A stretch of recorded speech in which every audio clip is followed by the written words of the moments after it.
Hey everyone, welcome to another conversation on the voice of the marketeer, wherever you're watching or listening to this from. Today, I'm actually quite excited to introduce you to my guest who joins us all the way from Delhi in India. Say hello to Divya, who is the Director of Marketing and Revenue Operations at iPalette. iPalette essentially enables a lot of businesses in the CPG industry to create winning products using AI and machine learning. For those of you who are unfamiliar with the terminology CPG, it stands for Consumer Packaged Goods. Now, Divya has had a fascinating career to her credit. She's been working in the tech and the software as a service space for the past decade. But what I truly love about Divya is that she radiates a quiet yet a profound impact through all of her expertise, whether that's in sparking demand, in refining marketing strategies, or optimizing operations on a global level. Her journey in marketing specifically, I think, is a testament to her resilience and her dedication, inspiring teams to reach new heights. From big global campaigns to fine tuning pipelines, she's possibly the one you want on your team, making waves and getting results wherever in the world you are. Hi, Divya. So good to have you here. You're way too kind, Nanta. Thank you so much for this really warm welcome. And you can see I'm already flustered with the multiple praises you've thrown my way, but glad to be here. And thank you so much for having me. On record, probably this will be the first time I'm talking about my entire journey.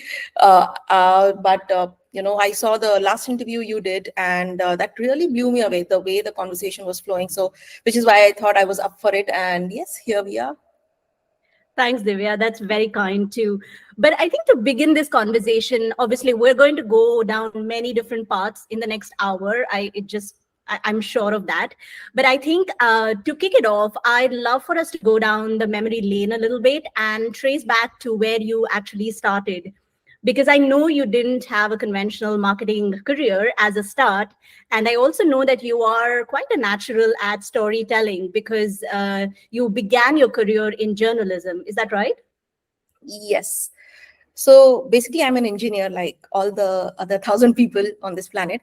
So I'm an electronics and communication engineer. And while I was doing my degree, I sort of started working for this newspaper called the Lucknow Tribune. So I started writing a few articles with them. That was just a side kick just to understand how I can evolve as a writer. So writing had been my passion ever since I was in school. So I would participate in essay writing competitions, in debate, in extemporaries. So that is somehow it evolved, and then it started into getting into writing poetry and writing articles. Uh, then somehow after my college, I was trying to find what my next steps would be. So I had this offer from this company called Sintel, and I was due to join in about 8-9 months. So I had time on my hand, and I was also preparing for CAT. So CAT didn't happen, of course. And then I started writing on Quora because in 2014-15, Quora was the new rage. And absolute rubbish. I would just write like just answers based on life, startups, relationships. And it was just penning my thoughts, right? There was nothing really substantial into it. But that is how I got introduced to the world of startups. Living in Lucknow, graduating from Lucknow, I had not even heard about it. And then when I delved into the world of startups, it was really intriguing. For my family, the concepts of such companies didn't exist. They actually believed that I'm going to be pawned off or sold or something really terrible is going to happen to me. But eventually I started interviewing at a few startups who saw my Quora answers. They reached out to me, and in my head, I just believe like business development representative sounds like a really good job title. So I'll just apply for those. And I got a job as a business development representative at this SaaS company called Zeppo. And there I worked for about a month and a half. And their team told me that, why don't you start writing for our blogs? I said, yeah, I like writing, so I can, give it a shot. And from there, actually, my marketing journey started. So I started content writing, and then I moved in a very short span of time. I moved to another company called WebEngage. That is also a SaaS company. And there, I think the CEO of Blaze prompted me to start doing webinars. I also heard the term webinar for the first time there itself, because at that point in time, webinars were new. People were experimenting with the kind of topics. So I started doing webinars, content marketing, lead generation. Most of it was content marketing. So from there on, I picked up email marketing as a career at CleverTap. And CleverTap, I think, was the most pivotal point in my entire career, because that is where I actually grew from an email marketing manager to a senior manager for global comms and operations, marketing operations, right? So in the 4 years that I spent at CleverTap, uh, I started just doing like email marketing, mass mails, and marketing qualified lead to sales qualified lead conversion. And then anytime there would be some special project like writing case studies or say writing a blog, I would just lap it up that, okay, let me do it. So eventually I started building a lot more context on the other facets of marketing. And eventually, because you work as an email marketer, you understand the CRM way too well, you understand the integrations way too well. So marketing operations was just a progression that happened. I was already doing marketing operations. We gave it a term somewhere in 2018 end or 2019 start. Uh, and then, yeah, I moved on companies. At Locus, I joined as the head of marketing operations, but eventually had to do the role of leading the marketing team when the previous marketing head had moved on. So that is where I had my first taste of managing a team. At CleverTap, I had like 2 or 3 team member teams, so it wasn't that overwhelming, but suddenly there were like a lot of people that you were trying to manage. And I think for 3 quarters I was doing that, and then I realized I really wanted to do revenue operations, because I think at one point in time you do understand how marketing is a revenue center in some companies and cost center in some, right? But not everybody has the empathy or the technical understanding of how marketing as a function runs. So to build that kind of empathy across the org, I wanted to do revenue operations so that I also have a 360-degree view of the business. At Locus, I actually got introduced to my now manager and also phenomenal mentor, Malesha, who actually honed me into this entire revenue operations journey. And now I am at AI Palette doing both revenue operations and marketing. So yeah, I mean, had it not been for Almitra Kanek, my mentor and manager at CleverTap, and Malay, it would have been a really difficult journey to, keep jumping the kind of, uh, hoops I have in terms of my career. But it's been slightly like a roller coaster ride, but still extremely fulfilling. I know that was a long monologue. No, that was quite inspiring, to be honest. And from what I hear, correct me if I'm wrong, your transition into a leadership role within marketing and revenue operations happened quite early on in your journey, which is incredible, because that's not often what you hear from various peers in this industry, right? So what I wanted to touch upon is, do you remember a specific notable moment during that phase that you know for a fact shaped your approach to leadership in this space, like the way you operate as a leader today? Is there a notable moment? I think there were two. The first time I became a manager, I'll be honest, I was a terrible manager, right? Because I had been an IC for about 4 to 5 years. And as an IC, I was so honed into doing my work in a certain way and, creating my processes in a certain way. So when I was given a team member, I just didn't know how to deal with it, right? And there is no formal training for you to suddenly become a manager, right? There are soft skill courses and everything, but nobody actually teaches you how to deal with different kind of people who are not like you, right? And I had a really hard time, and my manager then, Almitra, would really have to coach me into this entire journey, because as an IC, you really hold everything too tightly, right? And as a manager, you have to let go so much. And you have to also, while I was great at knowledge transfer or making people understand what to do, I was still not that great with communicating, right? My communicating style was very, very different. And I didn't have it in me to know that it takes different communication styles to work with different kind of people.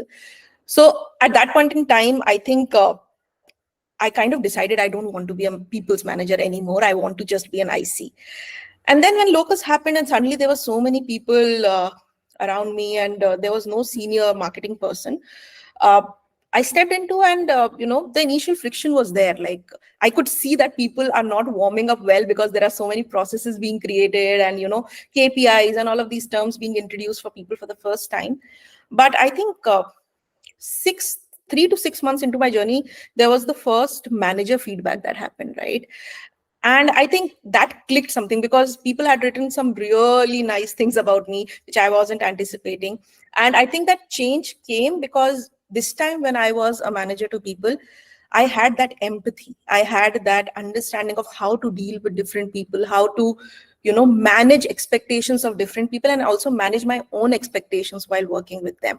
And also, a great part of it was mentoring those people, and not just mentoring for them to grow in the role they are, but also mentoring them to grow into great professionals, because this world is very small. This is not the only place you're going to cross paths.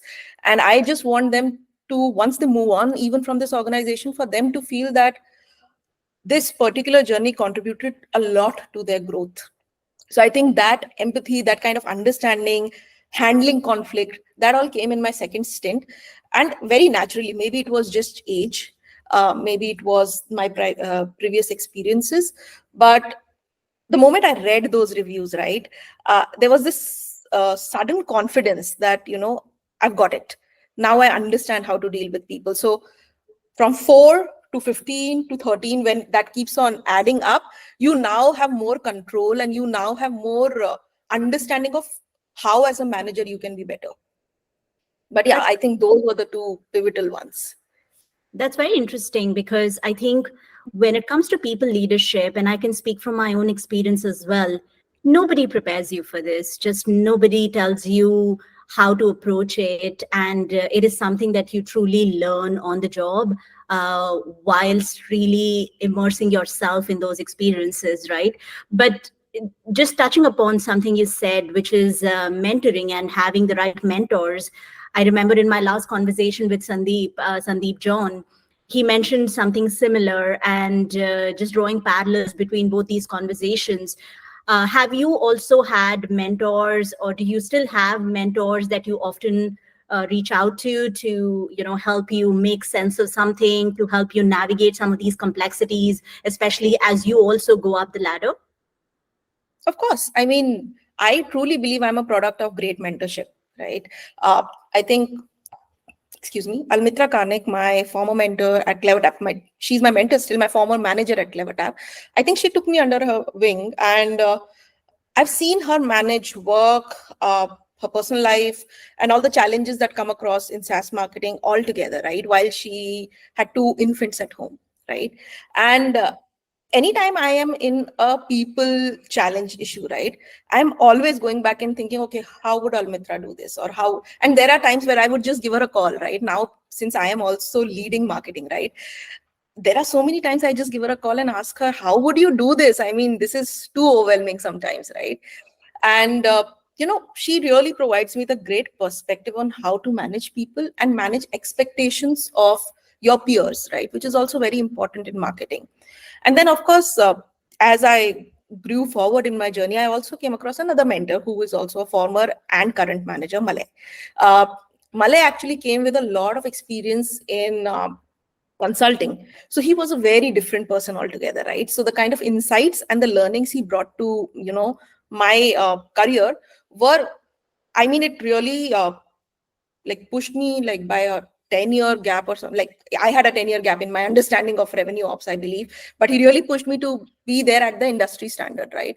So, I mean, both of them have really been instrumental in paving my career path and also making me the professional I am, right? Because it's not just about how great you are at your career or how fast you're progressing in your career.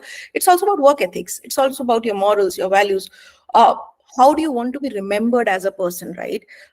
It's not just about, you were a great manager because you help people, progress in their career. Did you, people who were not doing that great, people who were struggling, how did you help them to progress further in their career, right?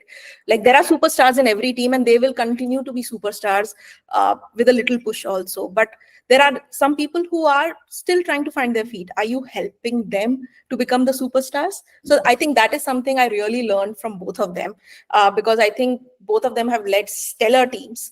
A team like a team which was given to them wasn't like a high performing team, but they ended up creating like high performers out of them. So I always go back to them whenever I have any doubt. Uh, apart from mentors, I have a curated circle of these people who all work in SaaS, all of whom I met at CleverTap, and now they are working at different places.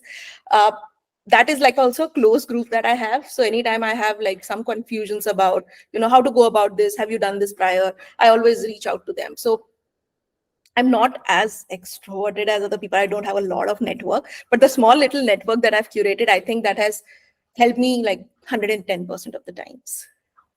That's very honest. Thanks, Divya. But just maybe, slight segue into something that I want to talk about more from your broader experience.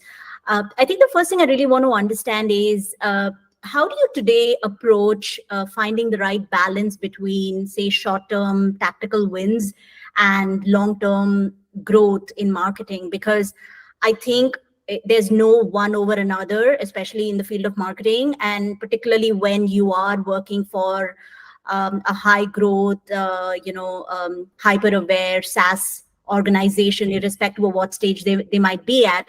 So I'm curious to just understand what your approach is and how do you find slash strike the right balance between the two? I think kind of 70% of my time is dedicated to achieving my short-term goals. So I'm extremely anal about my KPIs, my team's KPIs, right? Because I believe if I'm on KPI, that gives me that additional confidence and the boost to pursue all the other learning and other goals that I have, which leads to my personal development, professional development, my team's development, right? So a lot of focus is on day-to-day activities. Like every day, like I would set a goal for myself, and end of the day, I would see how far or close I am to the goal, right? For me, it's about, like, if you've heard this, like, just do 0.1% every day for the 365 days, and the end of 365 days, you'll be far ahead, right? So that is how I operate. I look at my small term goals and try and achieve them, right? And the boost and the push that it gives me helps me in the long term goals that I have, right? How to go about with the next career move, how to understand. So either it's like the next career move, or it's also about how do you scale in the same org, right? So both of these things are the thing with me. If I don't achieve my KPIs, I can't focus on anything else, right? So that way I have a very tunnel view of things sometimes, that it becomes extremely important for me to achieve KPIs, because in marketing, right, there are a lot of things which are very subjective, right? Most days you don't know whether you're doing great or not, because sometimes you would do a great campaign and then there would be some feedback, no, I don't think so, this is working too well, right? And you might have numbers to support it, but you can't align everybody's views to it. It's very subjective, right? So KPIs bring a lot of objectivity to marketing, and also give you a place to stand and understand, okay, these are the numbers, they support the data, and I think we are doing well based on these numbers. So that is how I operate. I hope this is the question that you asked. Right, yes. And speaking of campaigns, actually, I'm curious because you've had an interesting graph for the last 4 5 years, working with very different kind of organizations, if I may. So I'm curious to hear if you have one or two marketing campaigns of yours that you believe were really pivotal and you thought were, also significant as an accomplishment of you as a marketeer. Of course, I mean, the first few years of my career were email marketing, right? And I remember at one point in time when I was about to leave CleverTap, my entire personality had become my email signature, which was Divya from CleverTap, right? There used to be tweets by people like, because since my online visibility is not very high, right? It's extremely toned down. So a lot of times big influencers would think Divya at CleverTap is just, a persona that is created for emailing by CleverTap, right? So there would be tweets about it, there would be emails about it. And I believe at one point in time, we really wanted to pivot to doing ABM and account-based marketing. And we were still figuring out our intent software, whether we should go with Bombora or demand-based, but we had to push something out, right? So that is where I created this entire standalone cold email outreach, right?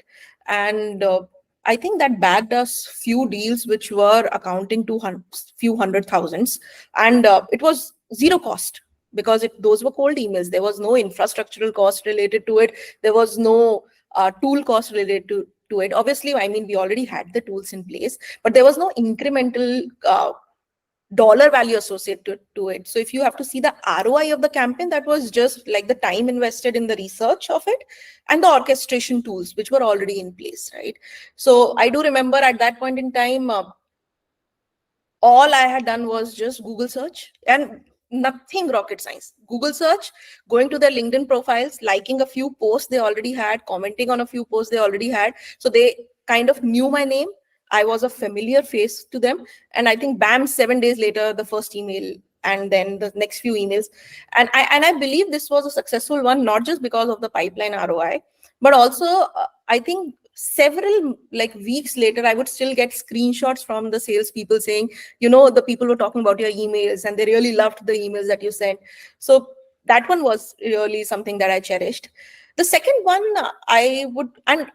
the second one I think would be when I was doing the entire Locus Gartner Symposium. So Locus had participated in the Gartner Symposium, and within 45 days, we had to whip everything up. Like it was something we participated in the last moment. And I remember there was this entire team. We were also doing a website launch alongside. So there was a website launch team, and I was doing the project management for the Gartner Symposium thing. And there were endless hours, right? Because I was handling an event of such magnitude for the first time, right? And there were so many small things, right? Oh, t-shirt, we don't have t-shirts with our brand logo on it. People have already moved to America, so you need to find out a vendor, and what would be the collaterals we'll share, and because most of these things were last moment, we devised this strategy. Okay, we will have a QR code, and because of course Locus stands for sustainability, right? We really wanted to bring down CO2 emissions, so we decided to go paper free. So that was our messaging, and I think that also resonated with people. Eventually, like after we came from that event, I think that event also contributed to a pipeline of over 800K. But the learnings that I had in curate, because sometimes when you curate an event of such a large size, right, there are things that you wouldn't anticipate would happen, right? For example, getting visa in time, right? Some like getting your booth placement done right. Like you have a vision for your booth, but the way it is constructed at the event, if you're not at an event and doing it virtually, it's a different nightmare of sorts, right? And ensuring like people, you are doing engagement with people for them to come to your talk. Most of these online, like of these events that happen offline, have these online portals where you can book meetings, you can connect with people. So a lot of that was parallelly happening. So I think that is also one event or one campaign that I would remember for a very, very long time, just because there were so many learnings out of it. And I think the learnings that I got from Locus Gartner Symposium, I actually put them to use in all the events I'm doing at AI Palette now. So now, like when we are doing things at AI Palette, we are able to schedule like 20, 25 meetings in advance before even going to the event. So I think learnings eventually help you, maybe not at the same company, but somewhere in your career. Very interesting, because at least looking at your career and your different experiences, for me, you are a master experimenter. You've obviously dabbled in content, cold emailing, events, now more on the revenue operations side.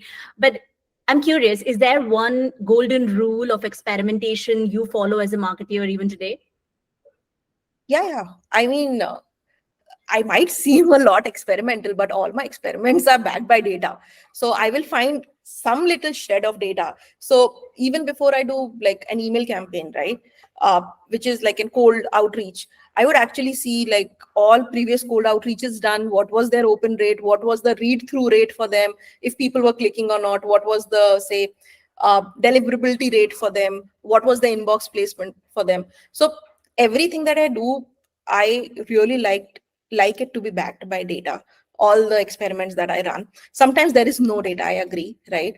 But then I will look at benchmarks in the industry. If other people have run these, what is the kind of results they've gotten out of it? So for me, my marketing approach has been extremely data driven from day one, ever since I started doing marketing. So whenever there is no data, like sometimes even as marketers, right, we tend to say that, I feel this will work, right? This is something that we don't do in my teams. In my team, we never talk about we feel this works. We always bring that, there's this past data that I found. These are the benchmarks that I found on the internet, or this is the past data in the CRM that I found where we've done something similar. And I think these 4 parameters came up as something that didn't perform last time. We can improve on these. And one golden rule also that I follow is I improve only 1 parameter in one campaign, so that I know, like, by isolation, if I make that change, is that working or not? Because sometimes what happens is in A/B testing, we are changing subject line, we are changing content, we are changing the CTA, we are changing everything. And eventually, if A performs better than B, we don't know what in A prompted for it to perform in better than B, right? Because you've changed almost everything. There is no singular variable in that for you to assess what works, right? So 2 thumb rules actually, backed by data, and second, only change one variable when you are doing any kind of testing. That's very interesting. And I'll be honest, I think I'm very similar to you in that respect, because for me, changing too many elements at the same time kind of means nothing. It really doesn't lead me anywhere and doesn't give me a clear indication of where I should be going next. So I fully agree with you. But just maybe stepping away from data and also maybe looking at the overall stack and marketing tools or technology that we use today, I know for a fact that you've practically tried, tested, used, implemented a host of marketing tools. I mean, one glance on your LinkedIn, anybody can say that you're also like a master marketing tool expert of sorts, because I don't know if there's any tool out there you haven't tried. But what I'm really curious is there one specific tool or technology that you absolutely swear by, and that you know has significantly improved your efficiency or effectiveness? Yeah, so in terms of marketing stack, right, I have like 2 tech stacks, right? One, which is enterprise tech stack, right? If the company has money and budgets and everything, this is like the tech stack that should be used. And then I have not enterprise, so free tools that can get most of the work done, not of the level of, say, the subscriptions, but yeah. So I have these 2 tech stacks, and of all, I think one common in both would be HubSpot. I swear by HubSpot. I've gone to companies and gotten them to change their CRM to HubSpot, right? I worked at companies that use Pardot. I got them to move to HubSpot. I've gotten to companies where they used Zoho. I've gotten them to change to HubSpot. I feel the way HubSpot has scaled in the last 10 years, and I just read the post by the founder there that they hit 200K customers, right? 2 billion, I think 2 billion or something revenue. So, I mean, I have literally seen HubSpot when it was just like a primary CRM to send emails. And then I saw it evolve into a sales CRM, then operations CRM. And now it's like a full tech stack for any B2B company, right? So I think if you have to really put your money in somewhere which will, and this is specifically for B2B, I'm not talking about B2C. B2C, go for CleverTap. B2B, I'm saying if you at all, you have to put your money on one tool that will give you the highest ROI, buy HubSpot. Because you will get your email sorted, you will get your landing pages sorted, you will get your entire bifurcation segmentation of your entire database sorted. You also will get sorted with your entire smaller part of the sales CRM, even if you don't buy the sales seat. No, this completely feels like I'm talking to myself. In all transparency, when I moved into Trusted Family, we were previously using Zoho as the CRM, and I came in and I actually brought HubSpot in. And I think that's probably one of my most proudest marketing shift / CRM changes that I brought into the organization. And even till today, we use HubSpot and we absolutely love it. I completely swear by it as my go-to tool for everything. So I fully feel the emotion that you have towards HubSpot and how much it's so undeniably valuable to us as an organization, but I'm sure a lot of other startups and scale-ups as well. But something I want to also touch upon, maybe taking a couple of steps back, because you've kind of worked in both the B2B and the B2C sectors a little bit, right? Maybe slightly more B2C in the beginning and now transitioning to B2B. Is there any similarity in the way the two sectors operate for you as a marketeer that you've noticed? And are there any sort of carryover strategies that you've been able to transfer between the two? I feel most marketing strategies are same. I mean, the basic principles are same. I think the only biggest difference between B2C and B2B is scale, right? B2C is a lot about scale, right? So while you do personalization, you do, act on, events and everything, but in B2B, you're using almost similar channels, but in different scales, right? So for somebody in B2C, social media is a big channel for revenue. B2B doesn't see that kind of flow of revenue from social media, right? It's more awareness, consideration driving kind of channel, right? So in my opinion, like my basic learnings were that your tech stack slightly changes when you move from B2C to B2B, right? Your channel mix changes. Your strategy remain the same, right? Your targeting kind of, remains the same, like ballpark of how you will target people, but your channel mix will change. For somebody in B2B, say LinkedIn will have slightly more weightage than say a Facebook. Facebook is, I do believe it's kind of dead for everyone, but Twitter will have slightly more weightage. But for a B2C, Instagram will hold that higher amount of weightage because that is where the conversions come from. Also in terms of uh, the volume of things, right? In B2B, you get a lot more nuanced, a lot more personalized. There's a lot of time for you to research because there are only set of target accounts that you have to go after. And specifically in B2B enterprise, that pool gets even smaller, right? But in B2C, right, you have to get the overarching themes right? That okay, if I have to run a campaign, what is the overarching theme for it? For example, something as simple as a win back campaign for a B2C firm, right? The overarching theme has to be providing value, right? You do win back campaigns in B2B also. There it becomes slightly more nuanced. You get into the greater details of why it didn't happen for the first time and then craft your messaging. Here it's just an overarching theme that you can probably get to discounting, you can get to a personalization of what was the item last time, put that as an image, put that as a CTA, and provide slightly further discounts and get it. And I think the biggest shift somebody has to get attuned to when making the shift is the time of conversion, right? And B2C, it's a very swift. Today you run a campaign, tomorrow you know whether it's performing well or not. In B2B, it's not that simple, right? Your sales cycles are 3 to 6 months. And sometimes like SEO changes and everything takes so much time. You don't know, like you've done it. Now you're waiting with bated breath for a month or two for it to start showing the rank changes, or for your campaigns.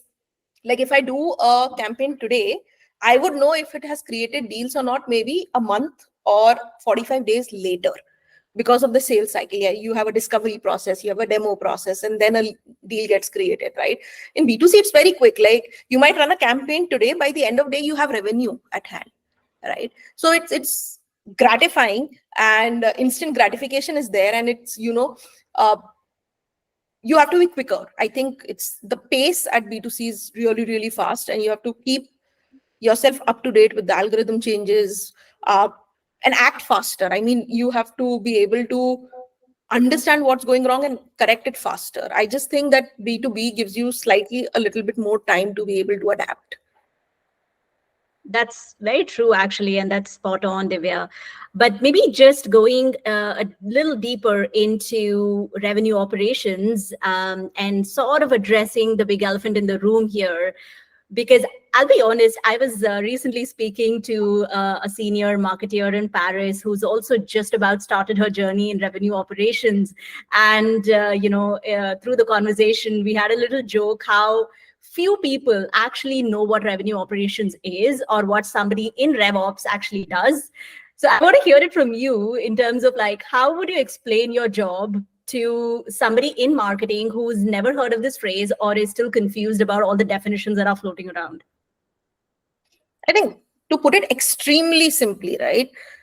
Anything that gets revenue into the company, irrespective of the department it is, and you have a place to optimize how fast, how slow, how much the revenue comes, is what revenue operations does. Everything related to revenue. So it could be something as simple as optimizing the company's entire tech cost, or tool cost. That comes under revenue operation. Then how fast a lead can move to a deal, to a closure, because that impacts revenue, right? If you can close it faster, that means recognized revenue is coming faster to us. How do you ensure that? So basically every step and action within all departments that can impact revenue comes under revenue operations. So for example, in parallel in marketing, right? Marketing operations, it's where you can fix all the different marketing functions, right? You ensure that all functions are performing to the best of their abilities. You have the best tech stack in place.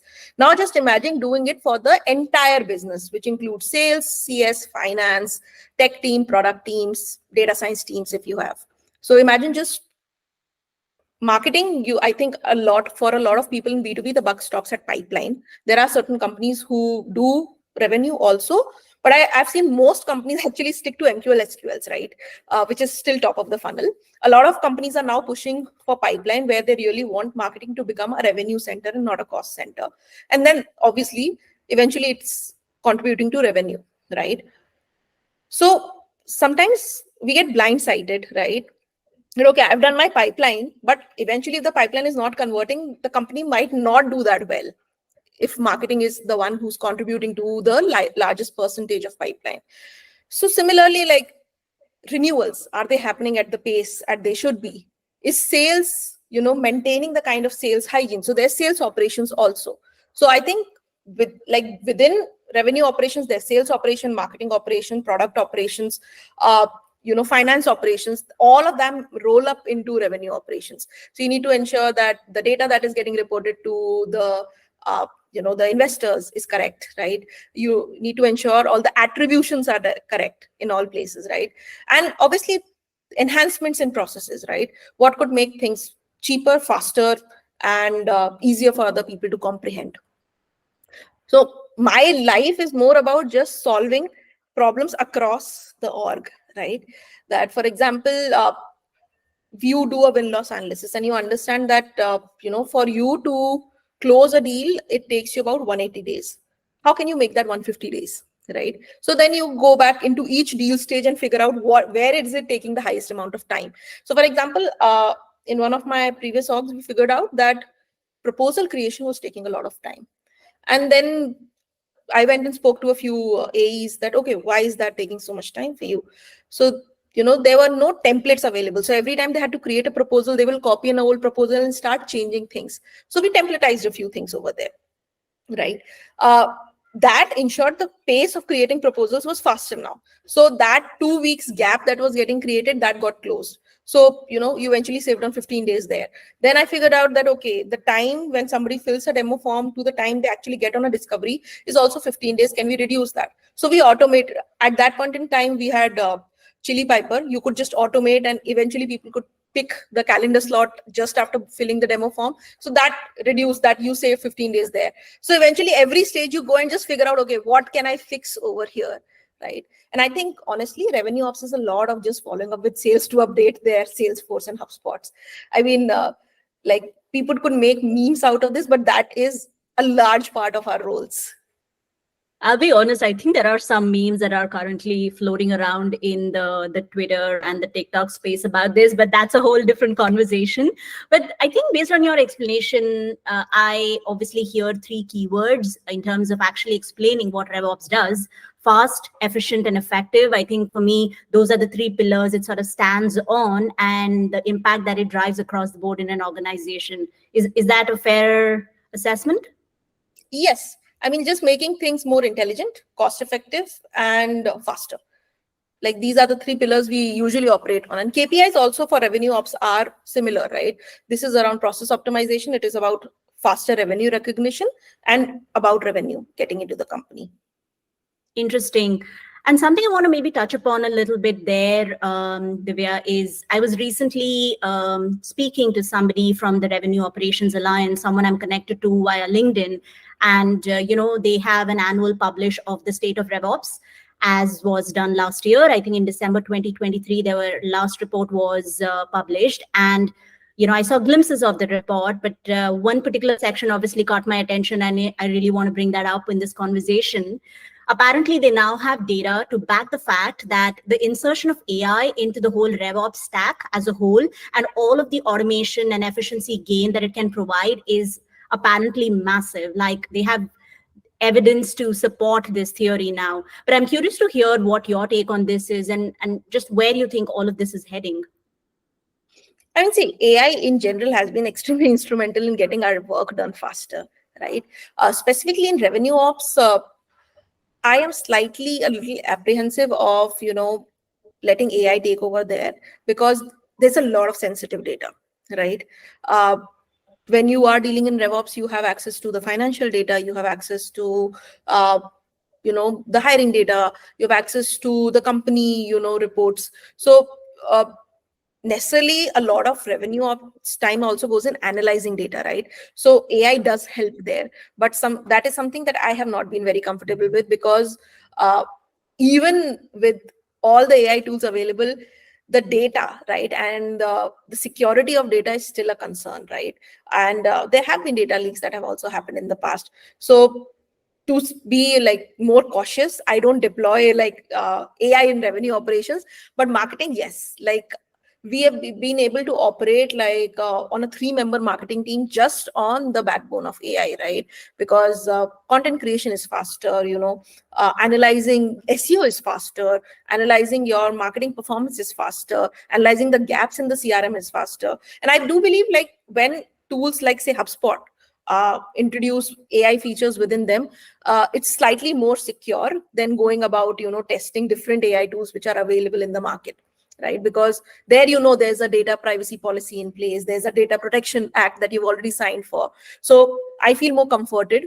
Uh, a lot of times with sensitive data, you have to be very, very careful on where you upload it, where you get your insights from. But in terms of recommendations, of course, like AI will tell you like the fastest way to know about more about tools. Like you just input your problem, you'll get the solution in a tool format, right? So in terms of awareness or creating or getting quick answers, yes, AI has been very, very instrumental.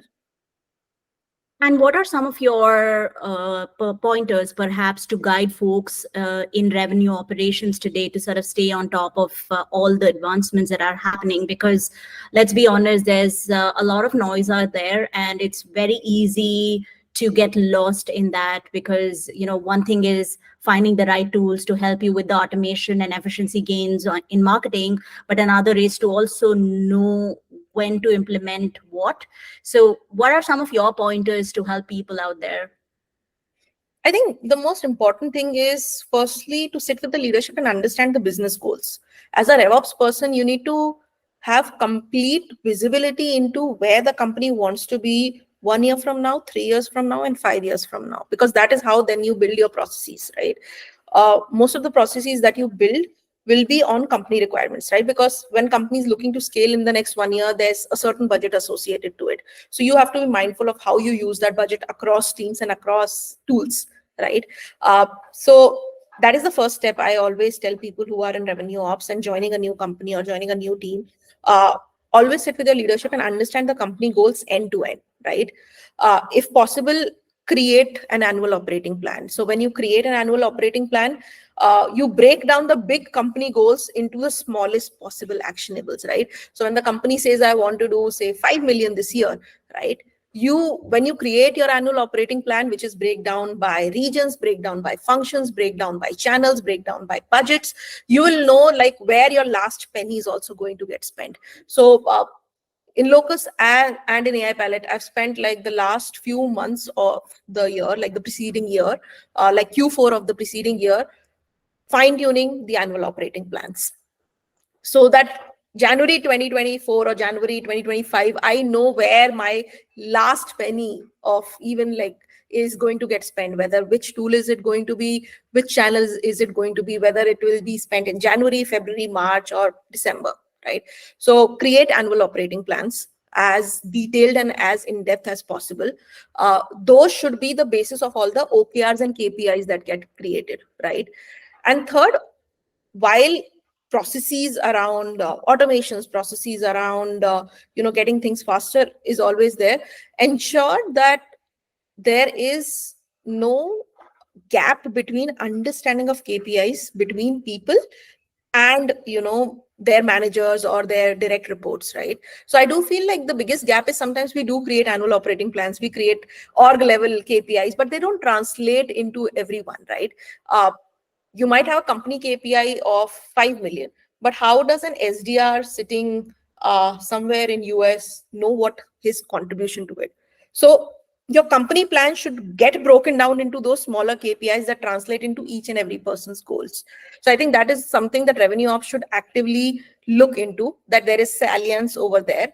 And the last thing, not the third thing, I don't know how many things I've said, but the last thing would be to understand uh, when you're scaling, right? So as you create processes, right, you should be able to understand that how often would you want to change these processes. So build processes that can scale, because sometimes what happens is requirements come last moment, and revenue ops is the least staffed. Like in most companies, you'll find 2 or 3 people in revenue ops at max, right? It's usually a single person. So people do a lot of these quick fixes, right? Okay, let me just fix this and this will get solved for now. So whenever you're creating processes, or you're creating, these structures and processes, always create them for scale, because otherwise a lot of your time will just be in fixing these processes every time somebody's requesting a small change. So think through your use cases, think through your edge use cases before you deploy a structural change in a process.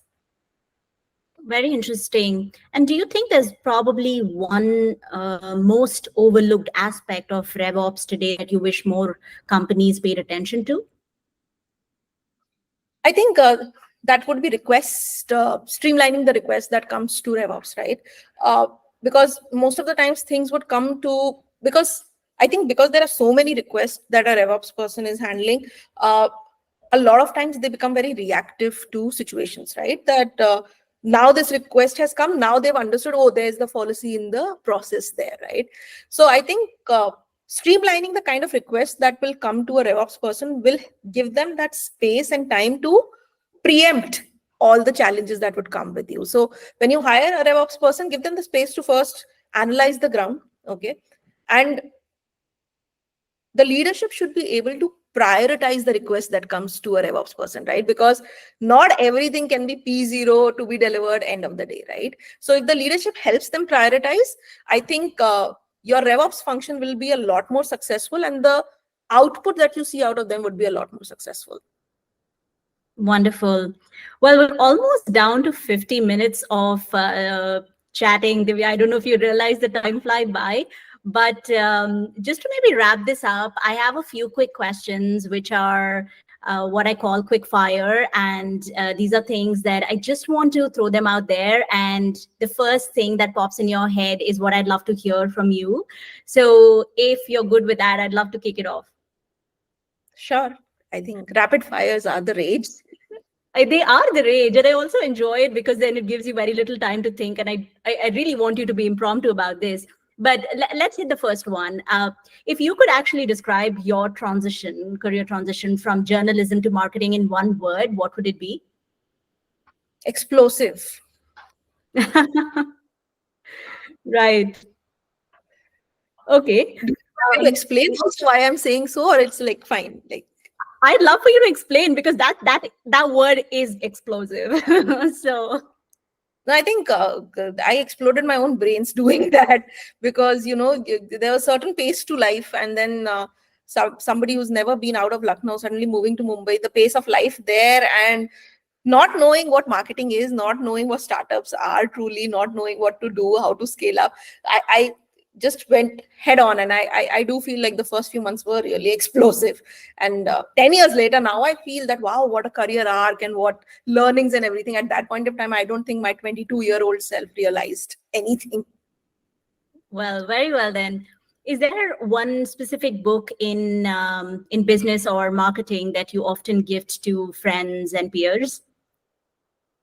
I don't really gift books to people, honestly. I think what I do point people to is a few courses.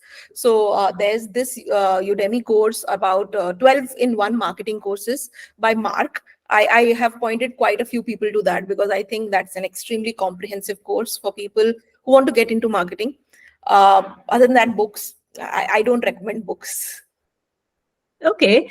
And if you had to choose one, say, superpower that has specifically helped you succeed in your career, what would it be and why? I think to be able to make sense of data.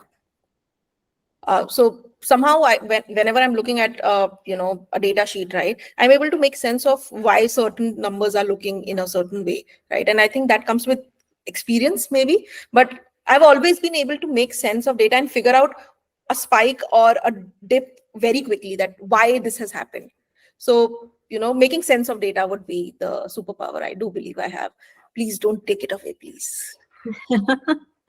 Well, and for the last one on my mind, if you could distill your entire marketing philosophy into one hashtag, what would it be?